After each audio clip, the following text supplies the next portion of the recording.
fil anbiya'i wal mursalin wa ala alihi wa sahbihi ajma'in, amma ba'. Sidang penonton yang dirahmati Allah, alhamdulillah, pada kali ini kita merasa syukur kepada Allah Subhanahu wa taala kerana kita dapat bersama-sama dalam kuliah duha kita sempena pada hari yang mulia ini. Pada kali ini insya-Allah kita nak bincang sedikit berkenaan dengan beberapa hadis Nabi sallallahu alaihi wasallam yang terkait dengan syurga ini. Mudah-mudahan kita termasuk di kalangan ahli syurga. Amin. Qala al-Imam al-Bukhari rahimahullahu ta'ala wa nafa'ana wa bikum amin. Haddatsana Muhammad ibn Abi Bakar al-Muqaddami, haddatsana Fudai ibn Sulaiman an Abi Hazim an Sahal ibn Sa' radhiyallahu an anin Nabi sallallahu alaihi wasallam qala la yadkhulanna min ummati 70,000 aw 700,000 la yadkhulu awwaluhum hatta yadkhula akhiruhum wujuhuhum ala suratil qamar Lailatul Badr.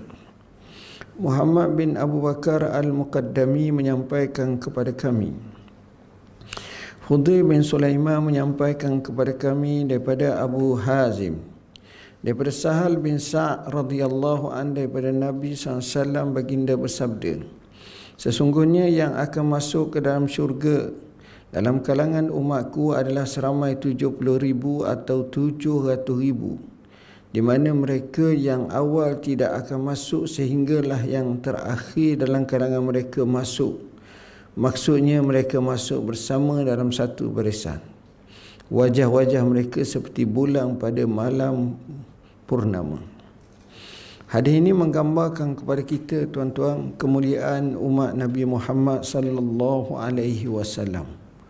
Bayangkan mereka dapat masuk syurga, ada 70,000 orang, dan satu riwayat 700,000 orang, di mana mereka ini masuk dalam syurga sekali masuk tu serentak.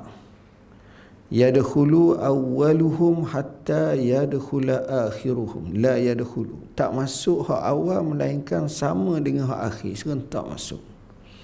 Artinya luasnya pintu syurga, artinya luasnya rahmat Allah, artinya suasana ketika di akhirat kelak di syurga tak sama macam dunia. Kalau pintu kita masuk seorang-seorang, dua orang, tiga orang, kita kena ambil giliran.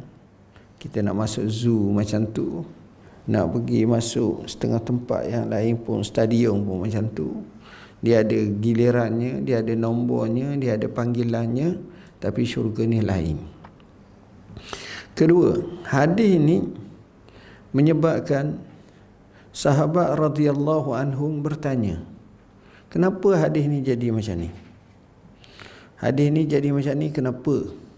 Jadi mereka pun tanya, macam mana sifat-sifat mereka? Dalam satu riwayat Rasulullah SAW menyebut, humul lazina la yastarkun wala yatatayyarun. Dan Nabi sebut lagi, dan Nabi akhir menyatakan wa ala rabbihim yatawakkalun. Orang yang dapat masuk syurga ni sifatnya hak yang hebat-hebat seperti ni. Nombor satu, mereka ini tidak istirqa. Apa makna tidak yastarkun? Maknanya mereka tidak minta japi serapah. Sebenarnya ada dua. Ada orang tu minta japi serapah. Minta japi ni boleh ke tak? Jawab dia dua. Kalau jika sekiranya menggunakan apa yang disyariatkan dipanggil ruqyah syar'iyah, boleh. Tapi kalau ada cara yang tak betul, maka yang ada syirkiyah, syirik, tak boleh. Sebab itu Nabi SAW bersabda, innar ruqa wat tamaima wat tiwalata wat tamaima syirkun. Japi serapah, tamimah ni maknanya kita gantung sesuatu di tekuk kita sebagai azimat, Begitu juga dengan watiwalah. Tiwalah ni maknanya ada ajaran zaman dulu dia gantung macam benang ke apa ke yang dianggap sebagai sakti ke ataupun pelindung ke sebagai contoh, sedangkan dia tak ada apa pun. Maka kalau kita percaya macam tu, artinya syirik.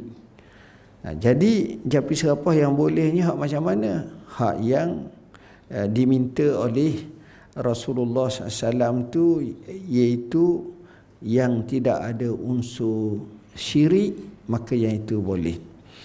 Nabi SAW sakit, pernah isterinya Aisyah radhiyallahu anha meruqyah Nabi. Dia beza antara kita pergi kat orang, kita tengok orang tu sakit, uzur, kita baca Fatihah sebagai contoh dan kita doa kepada Allah, dengan orang tu minta tolonglah. Itu lain. Jadi yang ini beza, sebab orang yang yakin kepada Allah dalam keadaan berbeza. Rasulullah SAW ajar macam tu. Cerita tentang hadis tu panjang.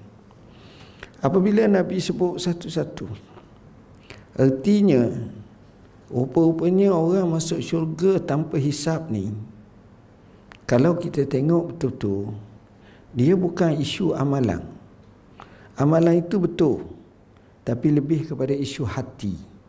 Hati itu maknanya macam mana? Inilah yang perlu kita buang, iaitu tidak ada sebarang bentuk pergantungan selain daripada Allah. Itu maksud lebih kurang macam itulah. Tak ada pergantungan hati melainkan kepada Allah, dan dia tidak yakin kepada ini. Macam siamajan, wala yatatayyarun. Kita kadang-kadang mengkaitkan sesuatu tu dengan siamajan. Bulan Safar, sial. Kita kaitkan kalau ada melintah binatang yang kita rasa ni, sial. Kita kaitkan kalau bunyi burung hantu malam, sial, dan sebagainya. Begian. Siamajan ni semua sekali ni kita tak yakin. Sebenarnya itu kalau berlaku pun itu telah ditakdirkan oleh Allah. Allah ajar kita sebut kullan yusibana illa ma kataballahu lana. Katakanlah tidak kena pada kita melainkan Allah tentu dah pada kita. Itu maksud dia. Orang macam ini lain keadaannya, dan Nabi ajar macam tu sebab Nabi hidup zaman ketika mana jahiliah bertapak kuat. Kemudian Nabi basmikan jahiliah, Nabi zahirkan Islamiah, dan Nabi sebut Islam tu maknanya serah diri pada Allah bulat-bulat. Itu salah satunya. Jadi lafazan, ajaran ataupun tindakan, begitu juga perbuatan Rasulullah SAW itu menjurus ke arah seperti itu. Hadis ini menggambarkan kelebihan umat Muhammad SAW. Dan ini Nabi sebut min ummati. Min ummati, bukan umat manusia semua. Bukan semua, tapi ini terkhusus, khususiat yang Nabi sebut untuk umat Nabi SAW, bukan orang lain. Bila sebut umat Nabi Muhammad, maknanya kita saja. Orang yang sifat macam tu, maka orang itulah yang layak masuk syurga Allah tanpa hisab. Dan Nabi takkidkan dengan la yadkhulanna min ummati, la yadkhulanna, barang sudah pasti mereka akan masuk syurga di kalangan umatku seramai 70,000, 70,000 orang. Ramai tak 70,000? Cak dia ramai lah, 70,000 orang. Dan satu riwayat menyebut au 700,000 ataupun 700,000 orang. Lagi ramai, 700,000 orang masuk. Dan mereka ni masuk macam saya sebut tadi dalam hadis yang kita baca tadi, dia ada sifat-sifat masalah hati. La yadkhulu awwaluhum hatta yadkhula akhiruhum. Tidak masuk mereka awalnya, orang pertama, melainkan hak akhir masuk. Kita baris depan belakang, tapi di sini menunjukkan secara serentak masuk. serentak masuk. Ini hebatnya, luasnya, mulianya apa yang dinamakan sebagai rahmat Allah, syurga Allah. Dan Allah menyebut, Nabi menyebut, wujuhuhum ala suratil qamar lailatal badar. Wajah-wajah mereka di atas gambaran qamar. Apa makna qamar? Atas gambaran apa nama qamar itu, iaitu bulan penuh purnama. Bulan ni orang Arab nama macam-macam. Kadang-kadang dipanggil hilal. Hilal, ahillah, jamak ataupun plural, itu maknanya anak bulan. Qamar ni maknanya bulan penuh. Syahar tu nisbah kepada sebulan, 2 bulan, 3 bulan. Dia tak sebut seqamar, 2 qamar, 3 qamar. Dia sebut sebulan tu anak awak umur berapa tahun, berapa bulan dah? 4 bulan. Arba'at ashhur. Dia tak sebut arba'ah aqmar. Tak, lain. Jadi qamar ni lebih kepada hakiki, lebih kepada yang kita nampak tengok. Syahar ni lebih kepada masa. Sebulan, 2 bulan, 3 bulan, 4 bulan, itu keadaan. Baik. Kenapa disebut kepada qamar? Kerana orang telah makruf zaman dulu, terutamanya Arab, dan juga dikiaskan kepada zaman kita ni, orang Melayu kita, bila sebut bulan itu menggambarkan comel, menggambarkan cantik. Kita tak perlulah tengok angkasa, yang tengok yang kaji NASA, kaji bulan ni cerakoh macam-macam. Kita tak tengok macam tu. Kita tengok bulan. Jadi orang puji bulan penuh purnama, orang puji rindu bulan, pungguk rindu bulan. Semua tu menggambarkan cantik, menggambarkan indah, menggambarkan bersih, menggambarkan tinggi, menggambarkan keputihan. Semua tu bulan. Bulan. Jadi disebut pula surat Al-Qamar Lailatul Badar. Bila sebut Lailatul Badar tu maknanya ketika bulan tu mengambang penuh. Bulan tu mengambang penuh. Maknanya orang-orang masuk ahli syurga ni, walaupun muka dia di dunia tu tak comel, tak cantik, masa hidup dulu tu, tapi bila dia sampai ke akhirat, ke syurga, dan dia mempunyai sifat-sifat yang melayakkan dia masuk, termasuk dalam 10 orang ahli syurga, 70,000 orang ahli syurga yang terpilih ini, atau 700,000 ahli syurga yang terpilih ini, maka Allah Subhanahu Wa Taala jadikan kehidupannya adalah amat-amat beza. Syurga ni cukup hebat. Betapa hebatnya syurga, kalau kita tengok, maka semuanya adalah indah-indah belaka. Tak ada yang tak indah. Yang disebut dalam hadis Nabi sallallahu alaihi wasallam nak gambarkan benda ini semaju mana, sefiction mana, sekuat mana imajinasi manusia, angan-angan manusia, fantasi manusia untuk nak menggambarkan syurga itu, sebenarnya dia tak mampu. Dia tak mampu. Sebab itu Rasulullah sallallahu alaihi wasallam menyebut dalam sebuah hadis, yang hadis itu dinamakan hadis kursi. Apa kata Nabi sallam? Allah berfirman, a'datu li'ibadiyas salihin ma la aynun ra'at wala uzunun sami'at wala khatara ala qalbi bashar. Aku sediakan bagi hamba-hambaku, yakni Allah, yang saleh, apa yang tak pernah dilihat oleh mata. Mata kita ni kadang-kadang kita tengok benda yang ramai, yang menarik, yang cantik, yang hebat, banyak kita tengok. Kita tengok banyak perkara yang cantik-cantik. Makin jalan jauh, makin pergi tempat yang hebat-hebat, makin cantik tengok. Begitu juga telinga tak pernah dengar. Dengarlah apa, lagu macam mana pun, nyanyian lagu macam mana pun, tak boleh lawan. Begitu juga kadang-kadang kita duduk seorang, kita duduk kaya, kita duduk mikir kehebatan-kehebatan yang kita fantasikan. Tak, dia bukan macam tu. Dia jauh lebih hebat daripada itu. Kat lain banyak kita dengar indah khabar dari rupa, tapi dalam syurga indah rupa daripada khabar.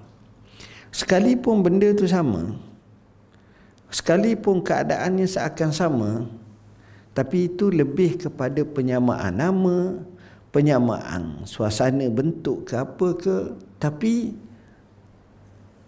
dia punya isinya, rasanya, keadaannya jauh lebih tinggi. Sebab itu Allah Subhanahu Wa Taala sebut wa utu bihi mutasyabiha. Dia datang seolah-olah macam tasyabuh, seakan-akan sama dari segi namaan tu dan seumpamanya. Hakikatnya tidak, dia lain-lain.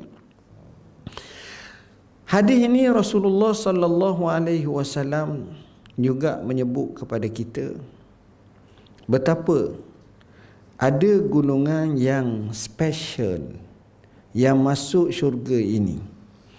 Ada yang masuk tanpa hisap. Ini termasuk dalam golongan yang hebat yang masuk tanpa hisap. Ada yang masuk tanpa hisap. Dalam hadis yang lain, dalam riwayat yang lain menyebut min ghairi hisab, tanpa hisab. Jadi salah seorang sahabat kita yang dengar hadis ni dengan Nabi, namanya Ukasyah Ibn Mihsan.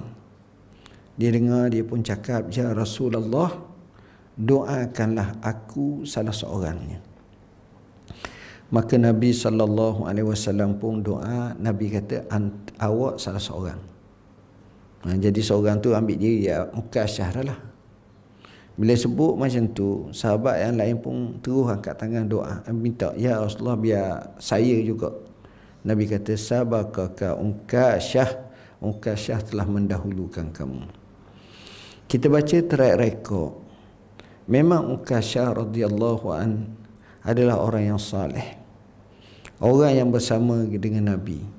Perang Badar pun dia serta bersama Nabi. Ada riwayat disebut, sebagaimana kalau tak silap dalam Rahib Makhtum, pedangnya patah. Dia pergi kat Rasulullah SAW, ya Rasulullah, pedang saya patah. Rasulullah SAW kata, ambil pelepah kema.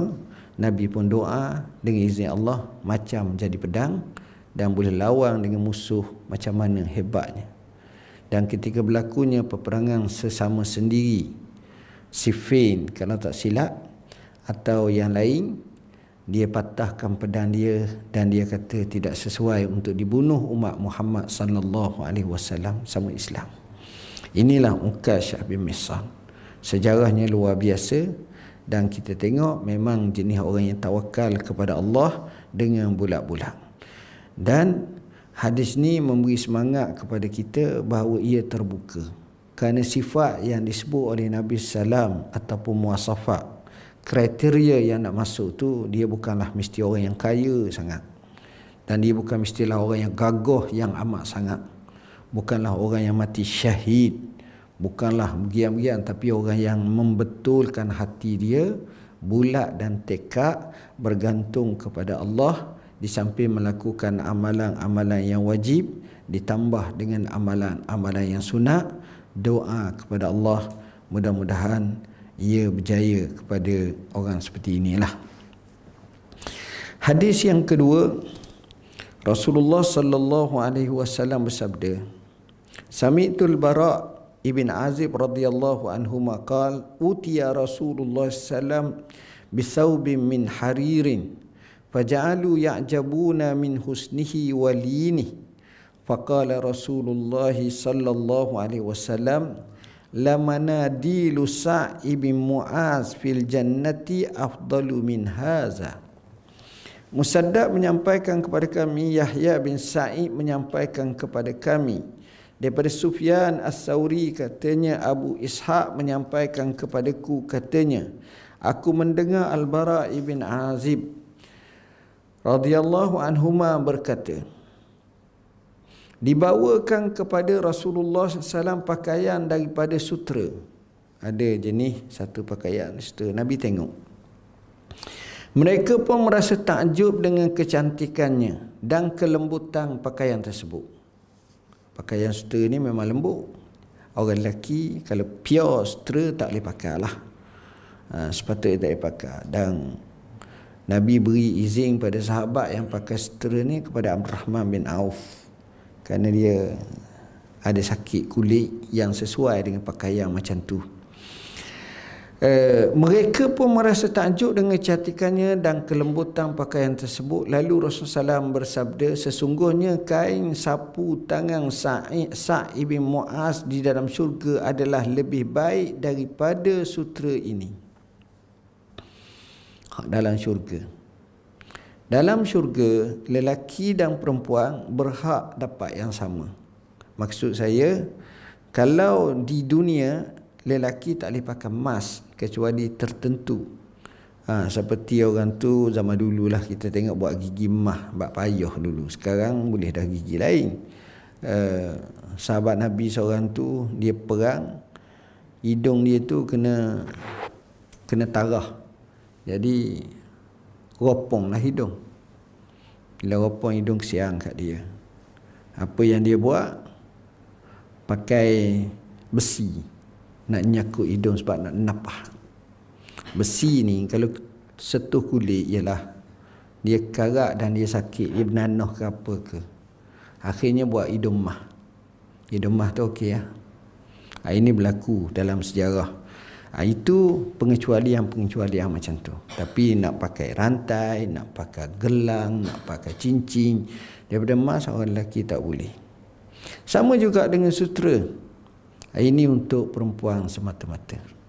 Maka Rasulullah sallallahu alaihi wasallam telah menyatakan dua perkara ini halal bagi umatku, bagi perempuan umatku, dan haram ke atas ala zukuri ummati. Haram ke atas lelaki-lelaki di kalangan umat aku. Hak ni tak boleh. Nabi sebut ini hukum di dunia. Hukum dunia macam tu. Kita kaya macam mana, kita hebat macam mana, orang lelaki tak boleh pakai emas. Kecuali yang saya sebut pengecualian tu, sama juga dengan sutera. Yang ini bagi perempuan, sesuai dengan sifatnya, dengan keadaannya dan seumpamanya, jadikan macam tu. Itu di antara yang digambarkan dalam hadis ini. Syurga ni indah tuan-tuan. Bayangkan dalam sebuah hadis Rasulullah SAW menyatakan maudhi'u sautin fil jannati khairum minad dunya wa ma fiha. Di mana disebut Rasulullah SAW bersabda tempat cemeti. Cemeti ni tempat yang paling rendah dalam syurga. Gitu je. Tempat letak. Lebih baik daripada dunia dan seisinya. Hak tu saja. Bayangkan tempat-tempat yang lain. Bayangkan katil tidur. Bayangkan tempat makan. Bayangkan tempat. Dia duduk tak macam kita, kursi-kursi macam ni. Dia kehidupan kita ni tuan-tuan, kalau duduk macam ni masih lagi formal, tak mewah. Dia tak mewah dan tak sedap. Dia hidup ni, dia nak mewah, sedap dan dia nak selesa. Selesa ni semua tu kursi panjang. Dan mereka duduk pula, mereka berbaring. Bila berbaring pula mereka waktu boleh belunjur ni, kata orang hebat. Iaitu yang disebut dalam Quran alal araiki muttaqi'un. Di atas arikah-arikah ataupun kursi-kursi yang panjang bak katil, mereka muttaqi. Muttaqi ni tukar gitu. Oh tu sah. Macam kita duduk ni jali segini, qa'idun ataupun jalisun. Ini tak kemah lagi lah. Syurga tu macam tu dan dia cukup-cukup baik. Saya rasa sekadar itulah yang dapat kita sampaikan pada pagi ini. Semoga ia memberi manfaat kepada kita semua. Aqul qauli hadza wa astaghfirullahal azim li wa lakum. Wassalamualaikum warahmatullahi wabarakatuh.